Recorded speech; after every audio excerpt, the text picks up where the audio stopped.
Hi, everybody. Welcome to Experts Dig In with Doggies for Dementia. And I am Carmen Davailus, the founder of Doggies for Dementia. We are a nonprofit serving families impacted by dementia. So we gift photo sessions, beautiful, unique photo sessions for families, and then we work together to raise awareness. We really believe that a world where we know more about something, especially dementia, that's what we're talking about. When you know more about dementia, we can do better because there's incredible stigma, loneliness, and isolation for people, families too. Everyone impacted by dementia is really a tough, and it's especially a tough time right now.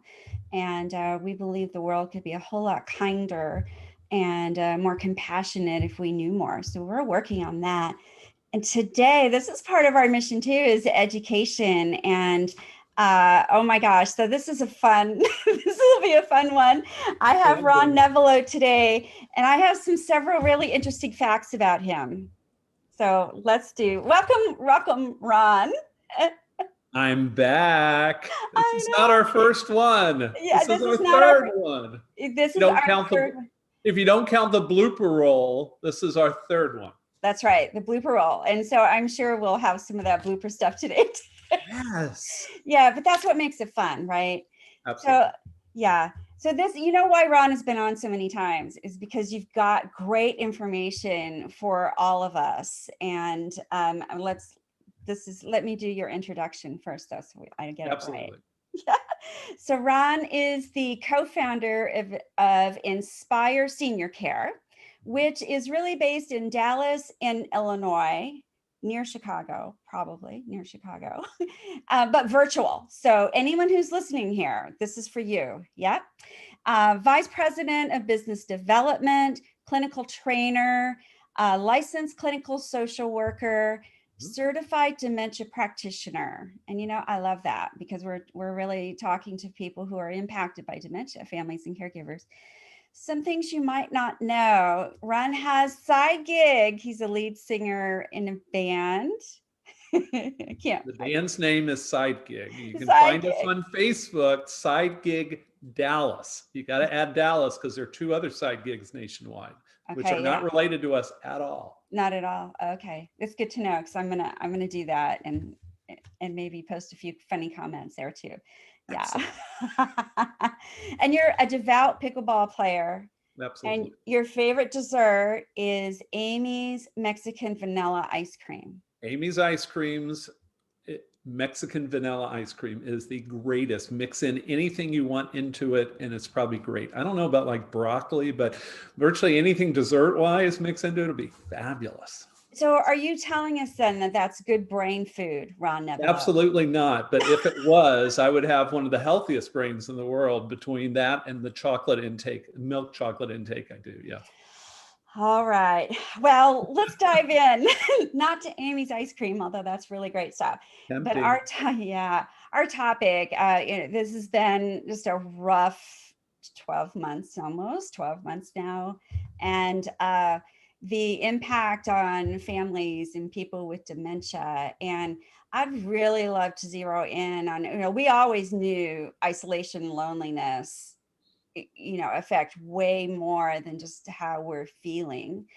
And I would love to talk to you about that. What do you see are some of the biggest impacts of isolation and loneliness that certainly people are experiencing now, but it's not new, really. It's worse. Well, you can look at it from different ways. From where I do what I work in, because it inspires a mental health practice, right? So where I look at it, I'm looking at two different areas. I'm looking at mental health and I'm looking at brain health. So let's take the mental health first. So from a mental health perspective, when you're talking about isolation and loneliness, the biggest one you got to be aware of is depression, the risk of depression. Depression can look like a lot of different things, but for the most part, more commonly than not, you see a mood more likely to be low, down, sad, sense of hopelessness that can set in, a negative demeanor. It can impact memory. It can impact sleep. It can impact appetite. It makes a lot of different things, just everything slows down and everything just becomes more difficult to do. Even your ability to think is more difficult to do. So then add another element to it, the person with dementia who has lost their short-term memory and isn't aware of the pandemic and why they're being isolated, and why everyone's staying away. And even if you explained it to them, they're going to forget it in a short amount of time. It makes it even more difficult because they could personalize it and think that they're somehow being punished or people are abandoning them. And that becomes an issue. Now, with your dementia group that's not aware of what's going on, you have a greater risk of not even depression, but anxiety, because they're going to be very anxious about, why are you keeping me in my room? And why is no one visiting me? And why is everyone staying away? And why is everyone wearing this mask? And it's not like you can just explain it and then you're fine, because if their short-term memory's gone, they're not going to recall it. And it's going to be a constant deal of having to remind them. Or what I usually recommend is you're going to put up little reminders all over the place to help them, to jog their memory, to make them aware. And you're going to deal with it the best you can, because it's a real challenge, particularly in like memory care communities where that's everybody. Being able to get everyone to be safe. It's very difficult. It's very stressful for them. It's adjusting, what we call adjusting to a new normal. This is the pandemic normal. And they're not understanding it causes a great deal of stress on them.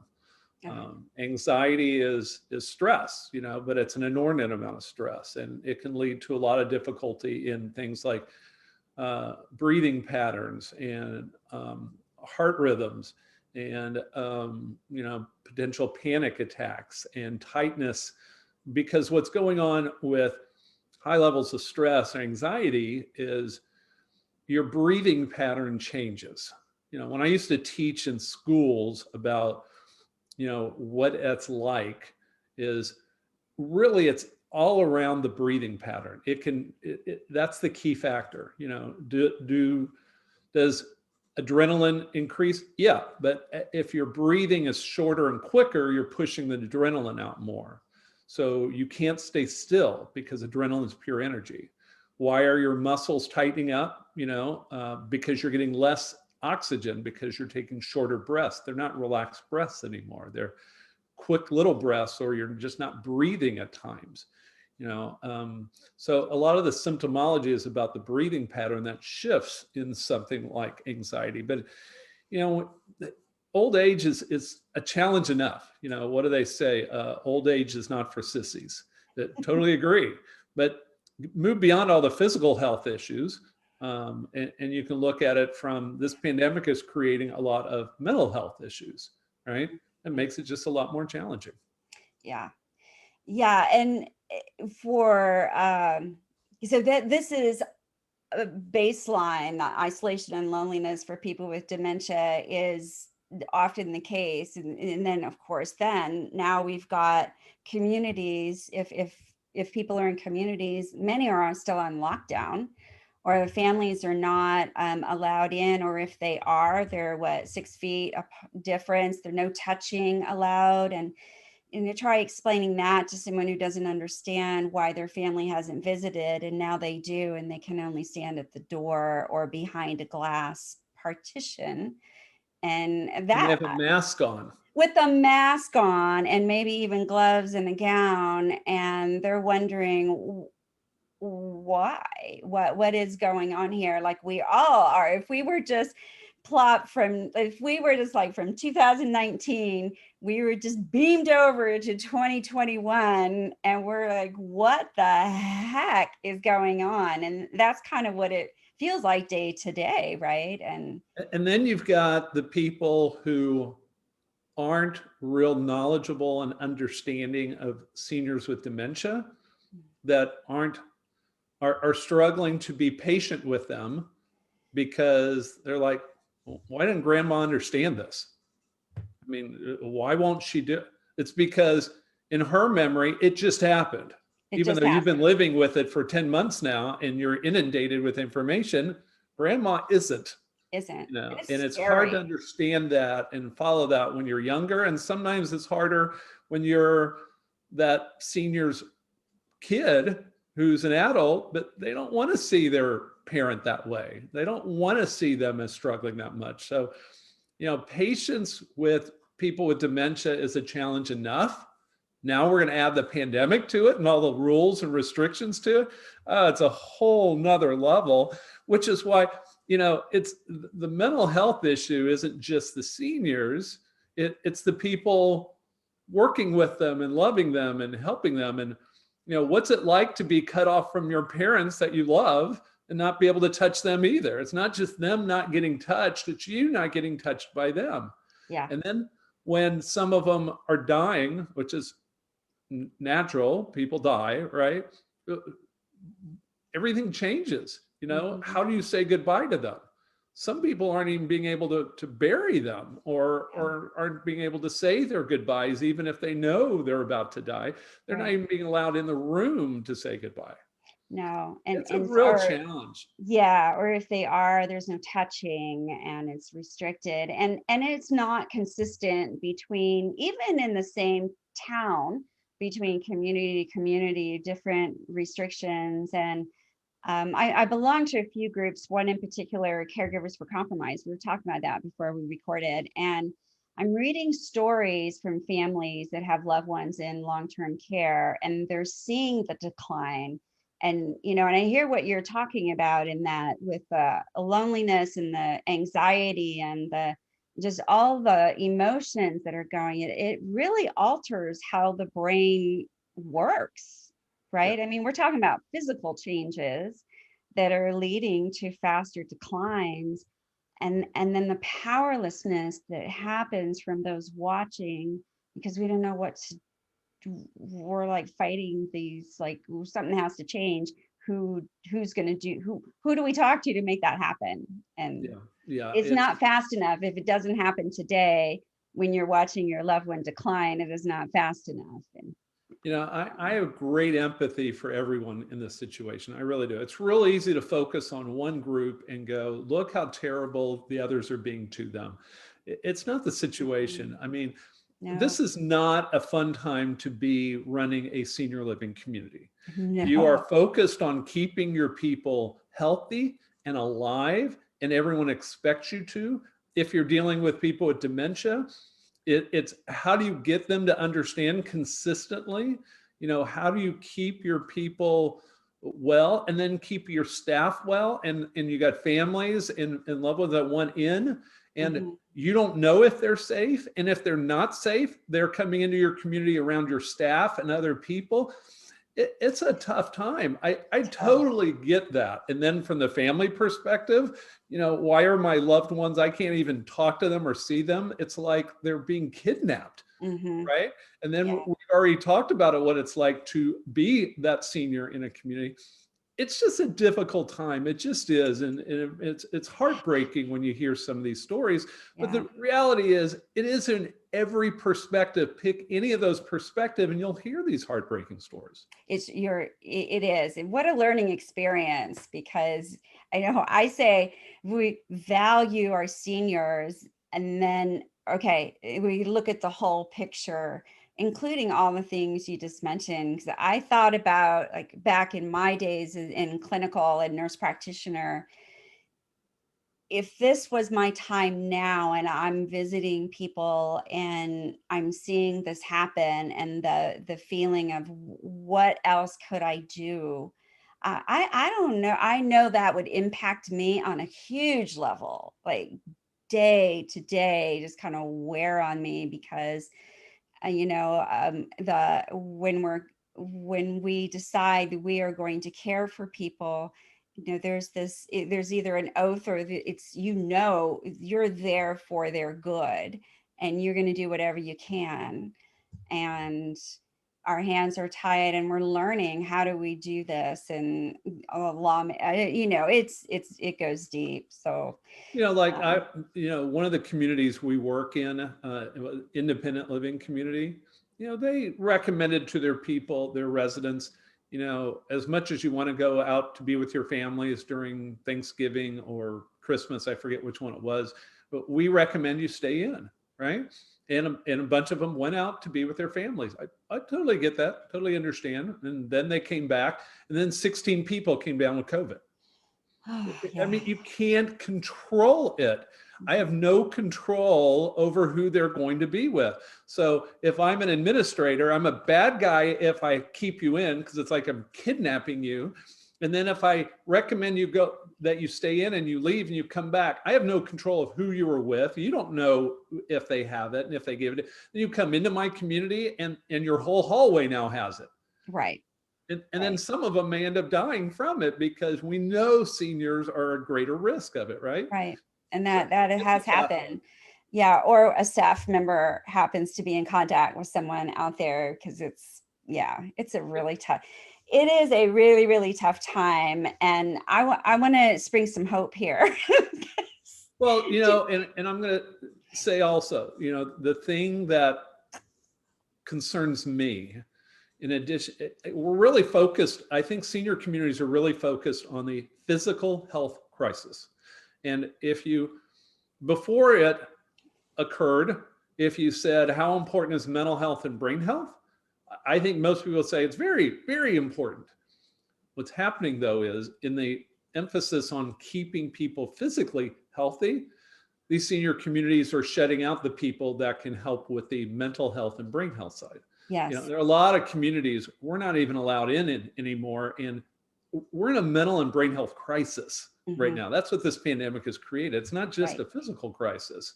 And in trying to keep them healthy, they can't control us. So they worry that we're going to bring it in, even though the CDC says, let them in. They need to go help these people. They're not letting us in. We're not bringing it into any of these communities. We're being very super careful too, but of course, we're not being allowed access to them. And they need us now more than they ever did.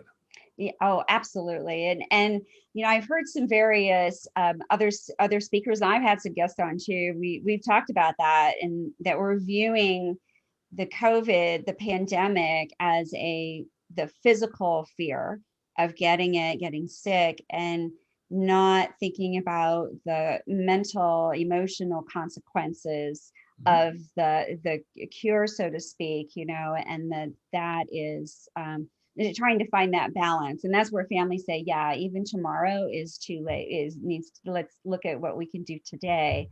So when I talk to communities about, in the 10 months we've been here, have you noticed mental health wise, has there been a shift? They're all saying, yeah, it's gotten worse, definitely. The other area is brain health. And the brain health's getting worse too. And it's understandable, because if you go back and listen to our earlier podcast on brain health and my thing on 5 things you need to do to keep a healthy brain, 4 of them aren't being done during the pandemic, or they're being impacted. Okay. So if you give them decreased access to exercise, and you give them decreased access to social interaction, and you make as we're talking right now, their mental health more challenged, and you take away their access to challenging cognitive activities, of course you're seeing a decrease in their brain health. There's no doubt about it. Or people with dementia, it's more likely getting worse quicker. Why? Right. Because they're not doing the things they need to do to keep a healthy brain. So you've got the mental health and you have the brain health. And priority, of course, is going with the physical health. It's a tough time. It is. Yeah. And we, as you said before, when there are the brain health challenges and the mental health challenges, people feel less apt to eat, their appetite is down, they're not motivated. And then if they do get, number one, it's easier to get sick because your immune system's challenged. And then if you do, you get even sicker. So it's like this vicious cycle. And then I think about people like what you do with Inspire and what you have to offer, which I think could be a real tipping point for communities and for people at home, because you do virtual visits, right, for people at home. Yeah, the great thing about the new rules around the pandemic is we're allowed to do virtual sessions, or what they're calling telehealth. And we can do them with people anywhere in the country. Even though we're on the ground in Texas and Illinois, we'll work with anyone via telehealth. That's not a problem. So people that want access to us can get it as long as they can do the virtual sessions, like, talking like you and I are doing now. And we can do what we normally do. And that opens up to a lot of people, because Inspire's really when we're on the ground, we're only in senior living communities. But when it's virtual, we can go in anyone's home. So it's really not limited in that regard. And that's a really good deal. And a family member could be present to kind of help with the virtual world, and also then to reinforce the things that you were talking about, right? Absolutely. And even better, if they're able to learn new things, is teach them the technology so that you get them started, and then you can leave the room and let them go. So they have some privacy to talk about what's going on, because probably they're going to want to talk about what it's like living in a home with all the changes. And there's got to be tension. There always is, particularly when you're moving back into, if you are, to your own children's home with their children. Right. There's got to be tension going on. So the person you're having some tension with that you might need to talk about with, if they're in the room, you're not going to talk about it. Yeah. So it could go either. That's wonderful. And I remember one of the things, I remember all of them, so I shouldn't say I remember one of the things, but one of the things that really stuck in my memory a lot was learning. It's not just doing something that is challenging, but is learning something new, like to get the firing going and all. And so there, you might see here, there's, see my guitar there? My beautiful blue guitar. Ooh, that's a sweet looking guitar, by the way. Thank you. It's a Luna. It's really, I love it. It's got dolphin balloon inlaid. It's really, what she's doing right now, everyone, is she's trying to get me to invite her into my band. I know where you're going with this. I like it. Keep trying. Listen, we know how important a good sense of humor is, and I would be the comedy piece of your show, because I haven't played in probably 2 years since I started a business and a nonprofit, and I looked and I thought, oh, I'm going to restart doing that, because it would be like starting over almost, and it was, but it's challenging.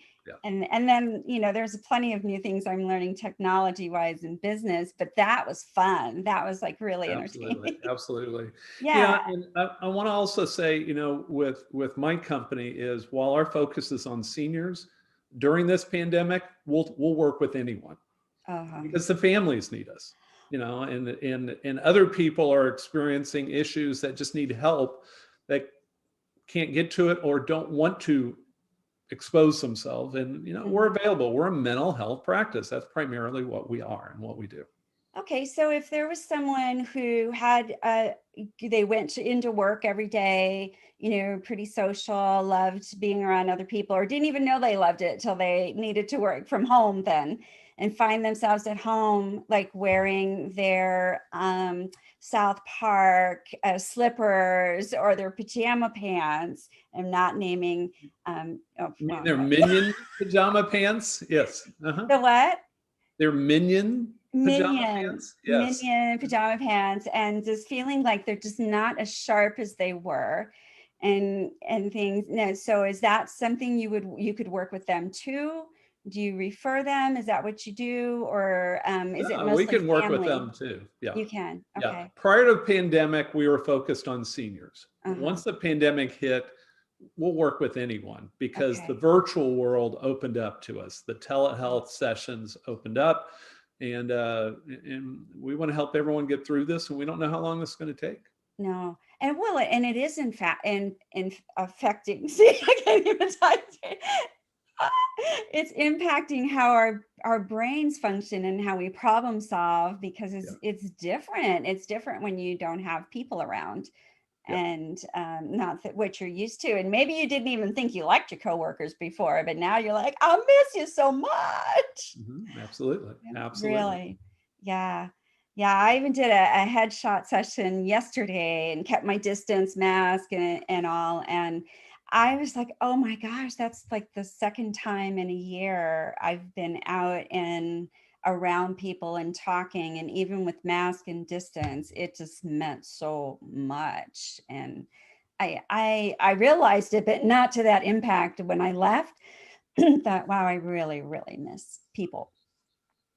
Not that Absolutely. you're not fun on this recording, because of course you're the Well, one of the things that we've been really fortunate about is Zoom and other virtual technology applications is allowing us to talk and connect this way, right?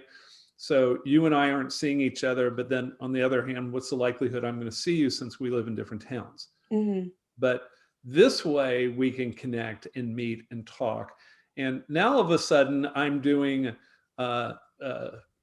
conversations with my brothers that are in other towns. And then I call in my cousins and aunts and uncles, and we do family reunions on the phone.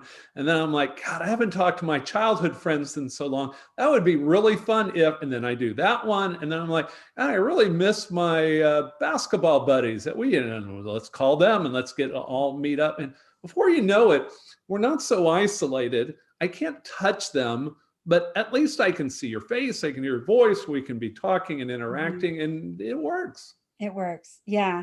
Plus you have some funny things you do too to make it entertaining when you're talking to people, right? So your personality can still come through even. Absolutely. Yeah. And so that's a wonderful thing. And I know I've heard of people with Zoom fatigue, and I and that's your cure for Zoom fatigue. Do what you got to do. Right? You got to do what you got to do. Yeah. And I think we got to remember, like, well, that's what it is valuable. It's what we have right now. And so are we ready to talk about what can you do? Yes. Now that we've depressed people about what's wrong. You're reading my mind. Yes. Yes. Yeah. Okay, so let's start talking about the hope that comes from all this, right? Okay. So what can you do for others? If you have a loved one that's in a senior living community, one of the things is you want to get them as connected with others as possible. So if the community isn't allowing you or others in, find out if they'll let anyone in one-on-one. And if you have the means to hire them to go in and engage with them, yeah. Probably if they're not letting you in, they're not letting them in either though. So then the next thing is, does your loved one have the means to connect with you virtually? If they don't, you either give it to them or you get the community to provide it. And some communities are actually providing it. They're starting to buy iPads or laptops, and they're getting their people connected. And if they won't let you in, then you make sure they get them on the technology that your loved one probably doesn't know how to do. You need to really push for that. And while that's very time intensive, if everyone isn't doing it, they may be able to fit it in. And because staffing wise, they're having real issues in these communities right now, right? Yes. There's a lot of them were using people that were working in multiple communities, and they stopped letting them do that. They're only allowing them to work in one community, and their census are down. So they probably laid off a bunch of people too, but it doesn't mean they can't find a way of, getting these iPads in front of your loved one, turning it on and letting you work with them so that they can connect to you. Or, if their vision's good enough to do a FaceTime phone, I'd rather them see you than just hear you. I think it's really important in helping connect. Yeah. Oh, yeah, definitely. Right. Yeah. You're going to want them to, anything they can do to move, to get movement. That's the exercise part. It's really very important. Even if they're like, well, they're in their room, they can't go anywhere, they can't go to exercise class. Well, then get them on a virtual thing and do an exercise class with them. Get them walking in place. They don't walk or it's dangerous for them. Have them sit in a chair and work with them on moving arms and moving legs and anything to get the heart moving.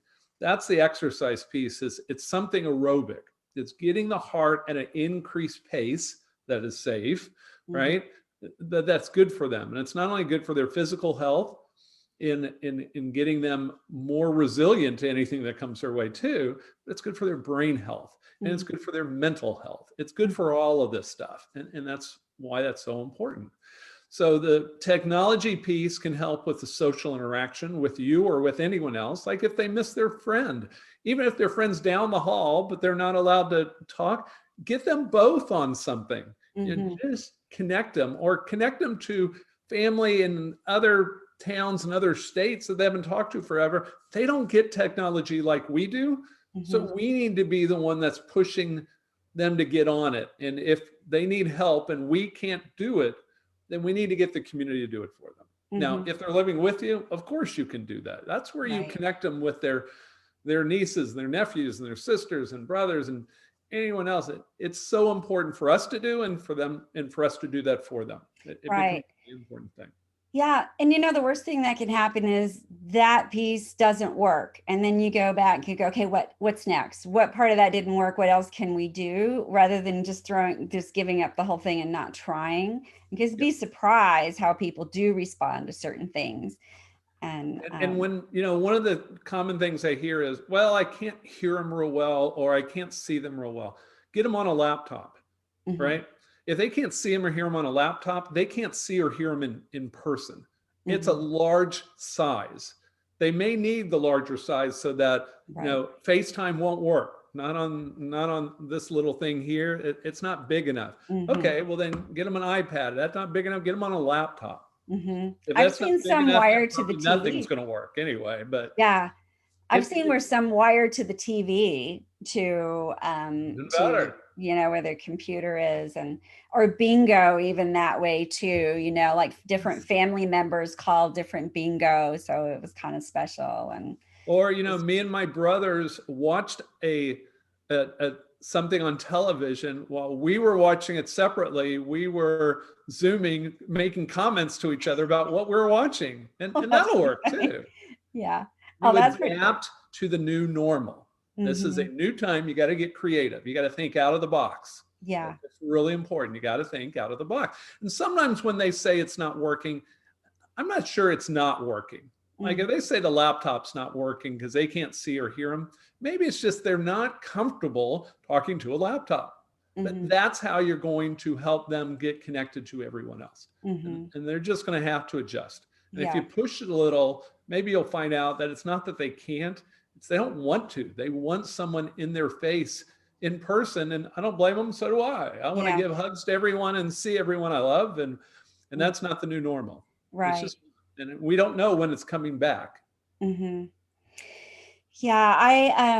I had a patient I worked with that we were doing laptop for a family member that was further away. This is not pandemic time, but I said, start with music that they loved or you think might spark a memory, because music is, we just know how powerful and healing. Mr. Lead Singer, about music, like right? Maybe they turn on a new band like Side Gig Dallas. You never know. You never know, right? Classic rock songs, yeah. Classic rock. And so when the song came on, it got their attention, and they equated something beautiful and fun with this strange laptop on their table. And then the family came on and it was a surprise and it was really special. And so sometimes the introduction of that new thing can be, we get real creative, like you said, just get creative. And like instead of them watching news,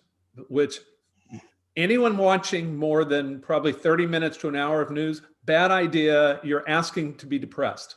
Yes. News is about negative. That's what draws people to it. If it was a news station on everything good going on in the world, they could feel it. No one would watch it. I'm just telling you, I've been watching this happen. There was a magazine called Hope Magazine. I thought it was the greatest idea. It lasted a few years and then it dropped off. Why? People didn't want to buy it. Why? Yeah. That's not what sells. Shocking Watching news tonight. Too much news, reading too much news will depress you. You will get depressed. It's too negative. Can't watch that all the time. So instead, pull up on, if you can get it on your TV, great. If not, pull it up on a laptop. You can get all the classic shows, the old stuff.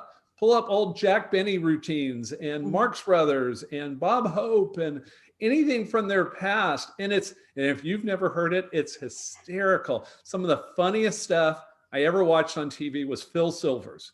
Was the funniest show. If you never heard of Phil Silvers, the comedian back in the 40s, I'm telling you, the Phil Silvers show was probably the funniest show I've ever watched in my life. It's absolutely hysterical. When I was a kid, my parents put it on. We just roared in laughter. That stuff, Jack Benny, they were classics for a reason. Mm-hmm. But you're right, it's music or it's entertainment. But I mentioned this because laughter. Yes. You want to get into a better emotional state, laughter is really a key thing. And finding if people aren't laughing, they're more likely to move into a negative mindset or a sense of hopelessness or depression or anxiety. Laughter works totally against that. It's laughter is good for mental health. So one of the fields I really admire is it's called positive psychology, where they have studied what works. It's like study all the people that are really happy and successful. What's different about them than everyone else, right? Then you start to realize, here's what you need to do. It's not about what to avoid, it's what you need to do. And one of the big things I always tell people what you need to do, you need to laugh. So if there's a movie, if there's a show that you love, put it on again. You need to laugh. There's a comedian you like, laughter. If you're not sure, go on YouTube or actually go on Netflix and just look up all the different comedians. There are new ones out there. Some of them you're going to like, yeah, I don't like them at all. But you might find someone new and go, oh my God, they're hysterical. Like there's this couple, and don't ask me their names. I don't remember them, but we found them. I don't even know how we found them on Netflix. But they were hysterical. The wife came out first and she was so pregnant. And then she did a routine and then the husband comes out next and then they come out together and they were hysterical. That's right. Laughter, big thing. Good. Yeah, I wonder if that's part of why the TikTok and the Instagram Reels, they're I think 16-second max videos, but they're funny. And so people are kind of, addicted to watching that and just laughing and creating them. I think that is a good thing. My son recently did one of those videos and he didn't tell me that's what he was doing with me. And I did a little dance routine, right? And he said it was hysterical and he was going to post it, which I like, what do I care? I don't care. And he's like, I've got 700 hits on that. I've never had anything near that. I'm like, well, you included me finally. That's fine. Like our bloopers, they're great. I mean, we have so here's an example. We have a serious stuff going on. Our topics are serious, but that doesn't mean that you still can't have some humor embedded and to find something there that is, because that for me, humor gives it hope. It's like, okay, and I find suddenly I'm even thinking a little better. So, well, I remember along from my childhood the TV show MASH. And the character Hawkeye, I remember someone saying about in all this terrible stuff going on in the war, how could he joke around? And I'm almost sure that's where this came from. And he said, because if I'm not laughing, I'm crying. And I always remember that. That always stuck with me. And I think that's a big piece. So the lesson I want you to get from this is laughter, good. News, bad. Laughter, good. Yeah. Yeah, I think so. We have to close because there's only can you give one more thing real quick? Yes. As long as we're talking about what to do, right? Yes. You need to talk to people. You need to talk to people about what's going on with you. And it doesn't have to be the glass half empty part of your life, but if you're not talking to anyone about it, you're not doing anyone any good, especially men who don't like to talk about it. Bad idea. Keeping all those feelings aside, bad idea. But while you're also noticing that half empty that you need to get out and talk about, I want you to notice if you're really so focused on that half empty that you're ignoring the half full. And for some people, they're not seeing the half full. In fact, when people say, how you doing, Ron? My very common response for me is, which version of my life do you want, the half empty or the half full? They're two very different versions. But when we're so focused on the half empty of our life, oh my God, the pandemic, and I can't touch anyone, and my loved ones are in this community and they won't let me in. If you're so focused on that you're not seeing what's good, like what we're doing, Carmen, you and I, this is good. You and I made this relationship through the pandemic. That's how we met, right? Sure. Right. If you're not seeing anything good, your life is much more challenging. You've got to see the good. You got to see the half full. It makes life so much more, a lot easier. Yeah. And it doesn't mean that you're not acknowledging too that the other, I think some people think if they have some fun and all that they're not, they're letting go of the part that's their mission. That's the real serious part, but that's not the case. Life is about balance. Everything's about balance. And if you're too focused on the half empty, it's not good for you. Then your life is half empty. If you're too focused on the half full, you're not seeing what's going on around you. It's about a balance. Absolutely. That may be one of the most powerful things I've heard today, because it's the half empty, half full, and balance. And that, well, one of the I'll tell you, Carmen, if you say sum up the best thing you tell people in your practice when you talk to people as a therapist, what's the number one thing you tell people? And I'll tell you right now what that is. You ready? Number one thing I say is perception is reality. Reality is not fact. Your life is based on what you think it is. So if you're focused on half empty, your life is half empty. It is hard and it's difficult. When you will see what's good is still going on around you, life gets a lot easier. It's not what's really happening. It's what you tell yourself is what is happening. Therefore, I create my reality. I create the life I'm living in. Life can get a lot easier, a lot harder based on what I tell myself. And I tell that to people all the time. I'm with you on that one. Good. I think I learned that first with Wayne Dyer years ago. Wayne, and I heard him say that, like, when you see it, you'll believe it, but the other way around, right? And so, like, what you believe is what you'll see. Like, if you're thinking about buying a yellow VW and suddenly they're everywhere on the road, right?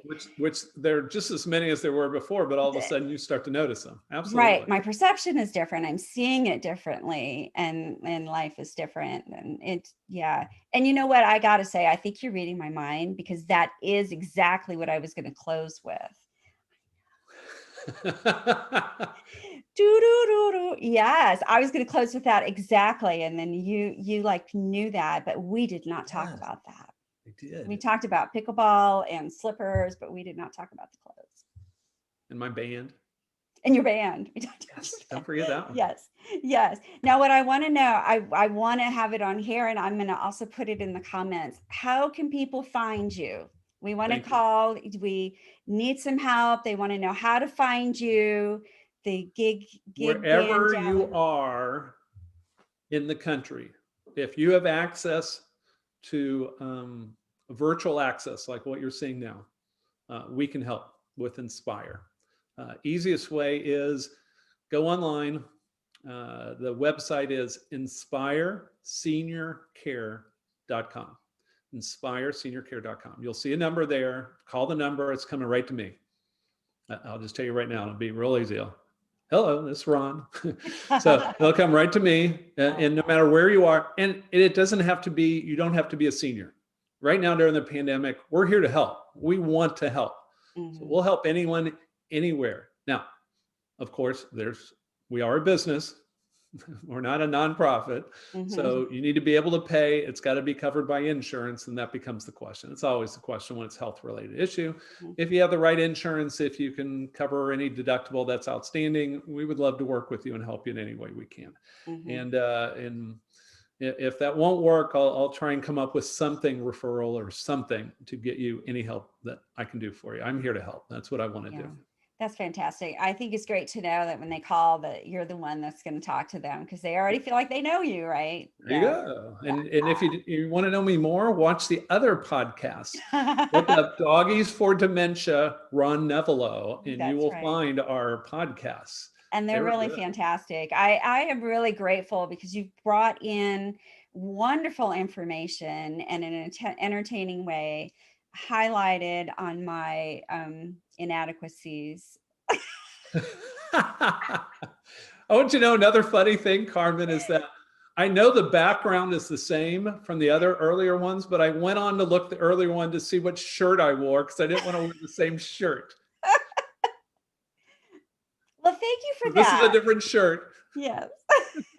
We really aim to please. And, we both have big hearts. Our mission to help people and going through this really tough time, and then and beyond. I mean, I don't know about you, but I did not start this thinking about the pandemic. This started the mission well before, as it did for you, I know. And so here we are, and we're punching to serve. And I'm really, really grateful for your time and for creating this. And I know it won't be the last one, because I'm always thinking of new topics and Good. things to talk about. Love talking to you on a podcast. This is Yeah. fun.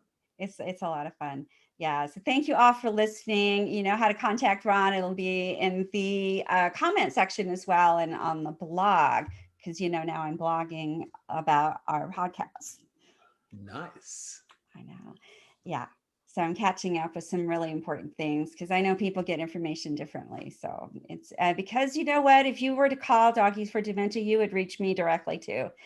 So Great minds think alike. yeah, hardworking and getting it all there. Yeah, because it's important.